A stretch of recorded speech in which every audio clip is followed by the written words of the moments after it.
शुक्लां ब्रह्मविचारसारपरमामाद्यां जगद्व्यापिनीं वीणापुस्तकधारिणीम् अभयदां जाड्यान्धकारापहां हस्ते स्फाटिकमालिकां विदधतीं पद्मासने संस्थितां वन्दे तां परमेश्वरीं भगवतीं बुद्धिप्रदां शारदां। श्री महागणाधिपतये नमः। श्री महासरस्वत्यै नमः। श्री गुरुभ्यो नमः। ఆగస్టు మాసం ఆషాఢ కృష్ణ తదియ శనివారం నుండి శ్రావణ కృష్ణ తదియ సోమవారం వరకు ఉంటున్నది.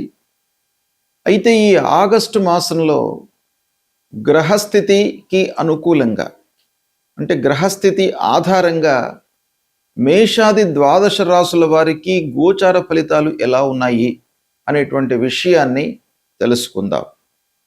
ఈ ఆగస్టు మాసంలో ఉన్నటువంటి గ్రహస్థితిని గనక చూసినట్టయితే సూర్యుడు 17వ తారీఖు వరకు కర్కాటక రాశిలో సంచరిస్తున్నాడు. తదనంతరం సింహరాశిలోకి ప్రవేశించి మాసాంతం కూడాను సింహరాశిలో ఉంటున్నాడు. ఇక కుజుడు 2వ తారీఖు నుండి మాసాంతం వరకు కూడాను మిథున రాశిలో ఉంటున్నాడు. బుధుడు 5వ తారీఖు వరకు మిథున రాశిలో ఉన్నాడు. 5 నుండి 22 వరకు కర్కాటక రాశిలో సంచరిస్తున్నాడు. 22వ తారీఖు తర్వాత సింహరాశిలోకి ప్రవేశించి మాసం చివరి వరకు కూడాను సింహరాశిలో ఉంటున్నాడు. ఇక గురువు కర్కాటక రాశిలో ఉచ్చ స్థానంలో సంచరిస్తున్నాడు. శుక్రుడు ప్రారంభం నుండి 1వ తారీఖు నుండి కూడాను కన్యా రాశిలో సంచరిస్తున్నాడు. శని మీనరాశిలో వక్రరీత్యా సంచరిస్తున్నాడు. ఈ మాసంలో రాహువు కుంభరాశిలో సంచరిస్తున్నాడు. కేతువు సింహరాశిలో సంచరిస్తున్నాడు. ఈ విధంగా ముఖ్యమైనటువంటి 9 గ్రహాల యొక్క సంచారము ఈ రాశుల్లో జరుగుతుంది ఈ ఆగస్టు మాసంలో. అయితే ఈ సంచారము రాశుల వారీగా ఎలాంటి ఫలితాలను ఇవ్వబోతుంది, ఎలాంటి ఫలితాలు ఉంటాయి, ఏ ఏ విషయాలలో మనం జాగ్రత్తలు తీసుకోవాలి, ఏ ఏ విషయాలలో మనకు మంచి ఫలితాలు కలుగుతాయి, ఒకవేళ ప్రతికూలమైనటువంటి స్థానాలలో గ్రహాలు ఉన్నట్టయితే మనము ఏమి పరిహారాలు చేసుకోవాలి అనేటువంటి అన్ని విషయాలను కూడాను కూలంకషంగా మనము తెలుసుకుందాం. కర్కాటక రాశి వారికి ఆగస్టు మాసంలో ముఖ్యంగా మహిళలకు గోచార ఫలితాలు ఎలా ఉన్నాయో తెలుసుకుందాం.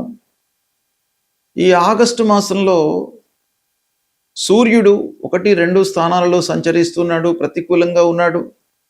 కుజుడు ద్వాదశ స్థానంలో ప్రతికూలంగా ఉన్నాడు. బుధుడు 12, 1, 2 స్థానాలలో సంచరిస్తున్నాడు, అనుకూలంగా ఉన్నాడు. గురువు జన్మస్థానంలో సంచరిస్తున్నాడు. జన్మస్థానము గురువుకు ప్రతికూలమైనటువంటి సంచార స్థానంగా చెప్పబడి ఉంది. అయితే ఉచ్చస్థితుడై ఉన్నాడు కాబట్టి కొంత మంచి ఫలితాలను ఇచ్చే అవకాశం ఒక పక్కన ఉంది. శుక్రుడు 3వ స్థానంలో అనుకూలంగా ఉన్నాడు. శనీశ్వరుడు 9వ స్థానంలో వక్రించి సంచరిస్తున్నాడు, ప్రతికూలంగా ఉన్నాడు.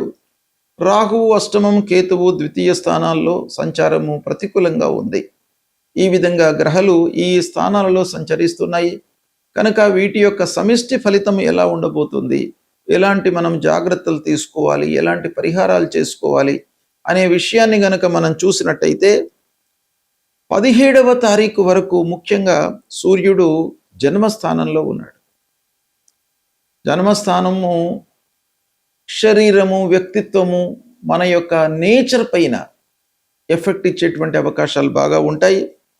శారీరకంగా మీకు పనిభారం పెరగడం మూలకంగా అలసట బాగా పెరిగే అవకాశం ఉంది. ఇక 17వ తర్వాత 2వ స్థానంలోకి ప్రవేశిస్తున్నాడు గనక కుటుంబం లోపల కొంత ఆర్థికపరమైనటువంటి సమస్యలు తలెత్తే అవకాశాలు ఉన్నాయి. కాబట్టి దాన్ని జాగ్రత్తగా మీరు సార్ట్అవుట్ చేసుకోండి. అంటే డబ్బు పైన, ఖర్చు పైన, రాబడి పైన, కుటుంబంలో ఉన్నటువంటి అవసరాలపైన మీరు దృష్టి నిలపడం చాలా మంచిది.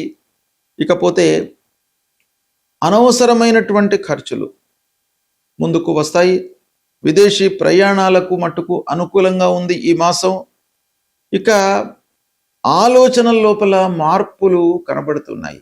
అంటే ఫ్రీక్వెంట్గా ఈ మాసంలో మీరు ఫ్రీక్వెంట్గా ఆలోచనలను మార్పుకు గురి అయ్యేటువంటి అవకాశాలు ఉన్నాయి. అంటే ఒక వారము ఒక విధంగా ఆలోచించడము, ఇంకో వారం ఇంకో విధంగా ఆలోచించడము, ఈ స్థిరమైనటువంటి ఆలోచన లేకపోవడం మూలకంగా మనకు సక్సెస్ రేట్ లోపల కూడాను కొంత ఇబ్బంది కనబడుతుంది. అయితే ప్రణాళికాయుతంగా పనులు చేయడం ఈ మాసంలో చాలా అవసరము.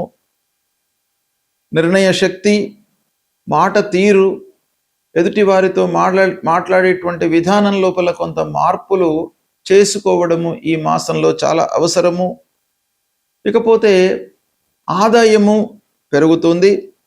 కుటుంబంలో చర్చల మూలకంగా మీరు సంతృప్తిగా ఉంటారు. అనుకూలమైనటువంటి వాతావరణము ఉంటుంది. ఇక ముఖ్యంగా గురువు జన్మస్థానంలో ఉచ్చస్థితి లోపల ఉన్నాడు కాబట్టి ఆరోగ్యం విషయంలో కొంత జాగ్రత్త తీసుకోండి. మీకు గౌరవ మర్యాదలు మట్టుకు లభిస్తాయి. నిర్లక్ష్యం చేయకూడదు. ఆత్మవిశ్వాసంతో మీరు ముందుకు వెళ్ళండి. అప్పుడు మీకు ఫలితాలు అనుకూలంగా ఉండేటువంటి అవకాశము ఉంటుంది. కళారంగంలో ఉన్నటువంటి వాళ్లకు, మీడియా రంగంలో ఉన్నటువంటి వాళ్లకు, సంగీత సాహిత్యవేత్తలకు, రచనా రంగంలో ఉన్నటువంటి వాళ్లకు బాగా ప్రోగ్రెస్ కనబడుతుంది ఈ మాసం.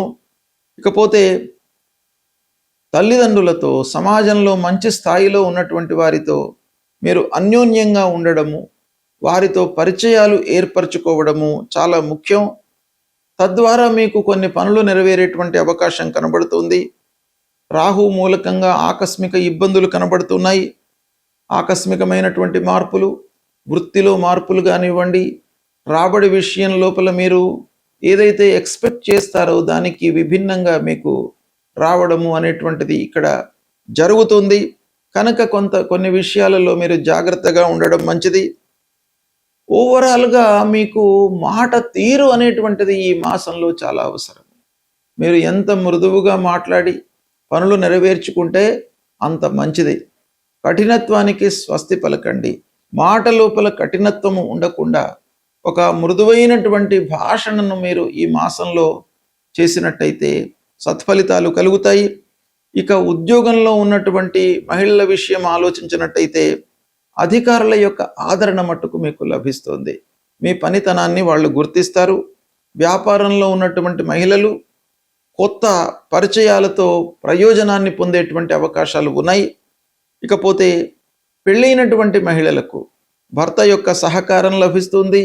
కుటుంబ పెద్దల యొక్క సహకారం లభిస్తుంది. పిల్లల యొక్క సహకారం కూడాను మీకు బాగా లభిస్తుంది. పెళ్లి విషయంలో మీరు చేసేటువంటి ప్రయత్నాలు కూడాను అనుకూలిస్తాయి. ఇక సంతానం విషయంలో ప్రయత్నాలు, ప్లానింగ్లో ఉన్నటువంటి మహిళలకు కూడాను ఈ మాసం కొంత అనుకూలంగానే ఉంది. అయితే మీరు నిర్లక్ష్యం చేయకుండా ఆరోగ్యాన్ని మీరు కాపాడకుండా ఉండడము చాలా మంచిది. స్థిరాస్తులు, చరాస్తుల విషయం లోపల నెమ్మదిగా మీకు ఈ మాసం అనుకూలమైనటువంటి ఫలితాలను ఇస్తుంది. ఓవరాల్గా చూసినట్టయితే కర్కాటక రాశిలో జన్మించినటువంటి మహిళలకు ఈ ఆగస్టు మాసంలో కొంత అనుకూలమైనటువంటి ఫలితాలు ఉన్నాయి. అయినప్పటికీ మీరు ప్రతి విషయం లోపల కూడాను జాగ్రత్తగా నిర్ణయాలు తీసుకోవడము అవసరము. గ్రహస్థితి ప్రతికూలంగా ఉన్నప్పుడు మనము కొన్ని ఇబ్బందికరమైనటువంటి ఫలితాలను పొందే అవకాశం బాగా ఉంటుంది కనుక వాటిని నియంత్రించుకోవడానికి, దుస్థానాల మూలకంగా కలిగేటువంటి ఫలితాలను తగ్గించుకోవడానికి పరిహారాలు చేసుకోవడం చాలా మంచిది. పరిహారము అనంటే మనం ఏం చేయాలి? ఏ గ్రహనైతే మనకు ప్రతికూలంగా సంచరిస్తున్నాడో ఆ గ్రహానికి సంబంధించినటువంటి పరిహారము అంటే దానము, స్తోత్ర పారాయణము చేసుకోవడం చాలా ముఖ్యం. సూర్యుడు ప్రధానమైనటువంటి గ్రహము. అన్ని రకాలుగా మనకు అన్నిటి మీద కూడాను ఆ సూర్యుడి యొక్క ఎఫెక్ట్ ఉంటుంది. ప్రధానంగా ఆరోగ్య ప్రదాత భాస్కరాదిచ్చేత్ అన్నారు.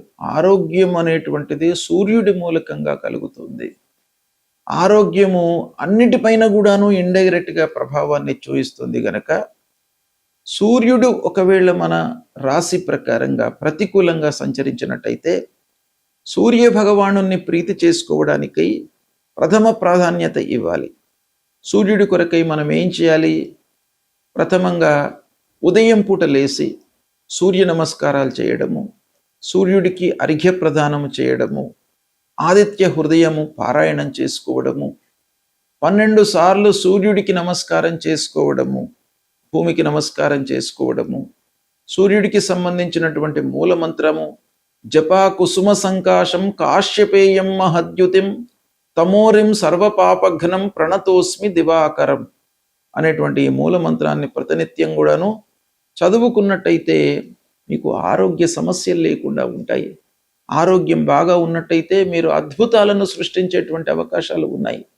కాబట్టి సూర్యుడిని మీరు ప్రీతి చేసుకోవడం చాలా ముఖ్యం. ఇక రెండవది అంగారకుడు, కుజుడు. మన లోపల అనవసరమైనటువంటి ఉద్రేకాన్ని, ఆవేశాన్ని ప్రతికూలంగా సంచరిస్తున్నటువంటి సమయంలో క్రియేట్ చేస్తాడు కనుక ఆ అంగారకుడిని ప్రీతి చేసుకోవడానికై మీరు సుబ్రహ్మణ్య స్వామిని కొలవడం చాలా ముఖ్యం. సుబ్రహ్మణ్య స్వామి దేవాలయానికి వెళ్ళండి. అంగారకుడికి సంబంధించినటువంటి మూలమంత్రాన్ని ప్రతినిత్యం కూడాను చదువుకోండి. ధరణీ గర్భ సంభూతం విద్యుత్ కాంచన సన్నిభం కుమారం శక్తిహస్తంచ మంగళం ప్రణమామ్యహం అనేటువంటి ఈ మూలమంత్రాన్ని ప్రతినిత్యం చదువుకోండి. ఇక గురువు ప్రధానమైనటువంటి గ్రహము, అన్ని విషయాలను ప్రభావితం చేసేటువంటి గ్రహము. మనము అనుకున్నటువంటి కోరికలను మనకు కలిగించేటువంటి గ్రహం గనక ప్రతికూలంగా ఉన్నప్పుడు గురు భగవానుని ప్రీత్యర్థమై తల్లిదండ్రులను సేవించడము, దక్షిణామూర్తి స్తోత్ర పారాయణం చేయడము, దత్తాత్రేయ స్వామి దేవాలయానికి వెళ్ళడము, గురు చరిత్ర పారాయణం చేసుకోవడము, దేవానాంచ ఋషీణాంచ గురుం కాంచన సన్నిభం వందనీయం త్రిలోకానాం తం నమామి బృహస్పతి అనేటువంటి మూలమంత్రాన్ని ప్రతినిత్యం కూడాను చదువుకోండి. మీకు మంచి ఫలితాలు కలుగుతాయి. ఇక శనైశ్చరుడు ప్రధానమైనటువంటి గ్రహము, ఎక్కువ రోజులు ఒక రాశిలో సంచరించేటువంటి గ్రహము కనుక ఆ గ్రహం యొక్క ప్రభావం కూడాను మనకు చాలా ఉంటుంది. కనుక దుస్థానంలో సంచరిస్తున్నటువంటి సమయం లోపల శనికి సంబంధించినటువంటి మూలమంత్రం నీలాంజన సమాభాసం రవిపుత్రం యమాగ్రజం ఛాయా మార్తాండ సంభూతం తం నమామి శనైశ్చరం అనేటువంటి మూలమంత్రాన్ని ప్రతినిత్యం చదువుకోండి. ఆంజనేయ స్వామి దేవాలయానికి వెళ్ళండి. ఆంజనేయ స్వామి మూలకంగా, ఆయన యొక్క అనుగ్రహం మూలకంగా మీ లోపల భయభ్రాంతులు లేకుండా ధైర్యము, బుద్ధి, బలము ఇవన్నీ కూడాను మీకు సమకూరుస్తాడు. కాబట్టి ఆంజనేయ స్వామి తప్పకుండా ఆంజనేయ స్వామిని దర్శించుకోండి. హనుమాన్ చాలీసా చదువుకోండి. ఇక రాహువు చాలా రోజులు ఒక రాశిలో ఉండేటువంటి గ్రహము. రాహువు మూలకంగా మీకు మనిషి లోపల ఒక అసంతృప్తి అనేటువంటిది వస్తుంది. మనం ఏది చేసినప్పటికీ ఫలితము మనకు రాదేమో అనేటువంటి ఒక భయాన్ని, ఆందోళనను క్రియేట్ చేసేటువంటి గ్రహము రాహువు. కాబట్టి రాహువును ప్రీతి చేసుకోవాలి దుస్థానంలో సంచరిస్తున్నటువంటి సమయంలో. కనుక రాహువు కొరకై అమ్మవారిని సేవించండి, అమ్మవారి దేవాలయానికి వెళ్ళండి, దుర్గామాతను కొలవండి, దుర్గా సప్తశ్లోకిని ప్రతినిత్యం కూడాను మీరు పారాయణం చేసుకోండి. మహిళలకు ముఖ్యంగా దుర్గా అమ్మవారికి సంబంధించినటువంటి ఈ దుర్గా సప్తశ్లోకి మీరు ప్రతినిత్యము పారాయణం చేసుకున్నట్టయితే అమ్మవారికి సంబంధించినటువంటి అనుగ్రహము మీకు కలుగుతుంది. అన్ని రకాలుగా ఇబ్బందులు, భయము, ఆందోళన, పిల్లల విషయంలో, భర్త విషయంలో, కుటుంబం లోపల ప్రశాంతత ఇవన్నీ కూడాను మీకు కలుగుతాయి గనక సప్తశ్లోకి పారాయణం ప్రతినిత్యం కూడాను మహిళలు చేసుకోండి. తప్పకుండా మీకు మంచి ఫలితాలు కలుగుతాయి. అదేవిధంగా గణపతిని స్మరించండి, గణపతి దేవాలయానికి వెళ్ళండి. సంకష్టహర చతుర్థి అనేటువంటిది ప్రతి మాసం లోపల పౌర్ణిమ తర్వాత 4వ రోజున వస్తుంది. ఆ రోజు మీరు ఉదయం నుండి చంద్రోదయం వరకు ఉపవాసము ఉండి గణపతిని సేవించి చంద్రోదయం అయిన తర్వాత మీరు భుజించినట్టయితే ఆ విఘ్న నాయకుని యొక్క అనుగ్రహం మీకు లభిస్తుంది. పనుల లోపల ఆటంకాలు లేకుండా మిమ్మల్ని కాపాడతాడు. ఇవి మీరు ఆచరించండి, సత్ఫలితాలను పొందుతారు. శుభము.